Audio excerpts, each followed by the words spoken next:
سیب کا ایک بہت بڑا باغ تھا جس کے سب سے گھنے درخت پر ایک کبوتر اور کبوتری نے گھونسلہ بنایا تاکہ اپنے چھوٹے چھوٹے بچوں کو بڑا کر سکے۔ کبوتر کبوتری دونوں جاتے اور دانہ دن کر لاتے اور بچوں کو کھلاتے۔ ایک دن جب کبوتر کبوتری گئے ہوئے تھے تو باغ کا مالک اپنے بیٹے کے ساتھ باغ میں آیا۔ اس کے ایک ہاتھ میں چوٹ لگی ہوئی تھی اور اس نے گلے میں بڑا سا رومال باندھ کر اپنا ہاتھ اس میں لٹکایا ہوا تھا۔ گھونسلے والے درخت کے نیچے دونوں ابا بیٹے آ کر بیٹھ گئے۔ سیب تیار ہو گئے ہیں بیٹا، اب انہیں توڑ لینا چاہیے ہمیں۔ جی ابا۔ ہاتھ میں چوٹ لگی ہوئی ہے مجھے، اسی لیے مجھے ان سیبوں کو توڑنے کے لیے اپنے دوستوں کی ضرورت پڑے گی۔ اس کام کے لیے کل انہیں اپنے ساتھ لے کر آؤں گا۔ اوپر گھونسلے میں بیٹھے بچے یہ سن کر پریشان ہو گئے اور چپ چاپ ایک دوسرے کو دیکھنے لگے۔ شام کو جب کبوتر اور کبوتری واپس آئے تو بچوں نے ساری بات بتائی۔ کبوتری نے اطمینان سے بچوں کو کھانا کھلایا اور کہا، فکر نہیں کرو، کل کوئی نہیں آئے گا۔ صبح کا سورج نکلا تو کبوتر اور کبوتری مزے سے بچوں کو چھوڑ کر کھانا لینے چلے گئے۔ بچے سارا دن انتظار کرتے رہے مگر کوئی سیب توڑنے نہیں آیا۔ کئی دن گزر گئے اور بچے بھی ذرا بڑے ہو گئے۔ باغ کا مالک اپنے بیٹے کے ساتھ پھر آیا۔ اس بار اس کا ہاتھ کپڑے کے جھولے میں نہیں تھا مگر پٹی ابھی بھی بندھی ہوئی تھی۔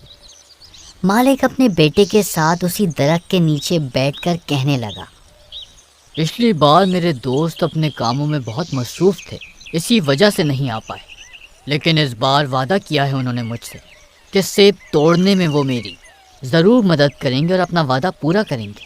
پکا وعدہ کیا ہے؟ ہاں بالکل۔ گھونسلے میں یہ بات سن کر کبوتر کے بچے پھر پریشان ہو گئے۔ جب کبوتر کبوتری واپس آئے تو بچوں نے ساری بات بتائی۔ اس بار بھی کبوتری نے آرام سے بچوں کو کھانا کھلایا اور کہنے لگی، پریشان ہونے کی بالکل ضرورت نہیں، کل بھی کوئی نہیں آئے گا۔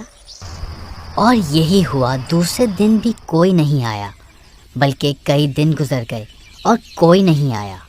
اب سیب اتنے پک گئے تھے کہ گرنے لگے تھے۔ کبوتر کے بچے بھی بڑے ہو گئے تھے اور گھونسلے سے باہر نکلنے لگے تھے۔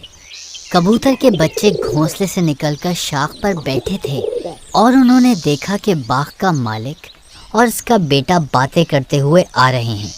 میں جن کو دوست سمجھتا تھا وہ وقت پر بالکل بھی میرے کام نہیں آئے اور اپنے وعدے کی پاسداری بھی نہیں کی۔ ابا پھر اب ہمیں کیا کرنا چاہیے؟ میرا ہاتھ اب کافی ٹھیک ہو چکا ہے بیٹا، اور سیب بھی ضائع ہو رہے ہیں۔ کل ہم دونوں باپ بیٹا اسی وقت باغ میں آئیں گے اور سارے سیب ہم خود مل کر توڑیں گے۔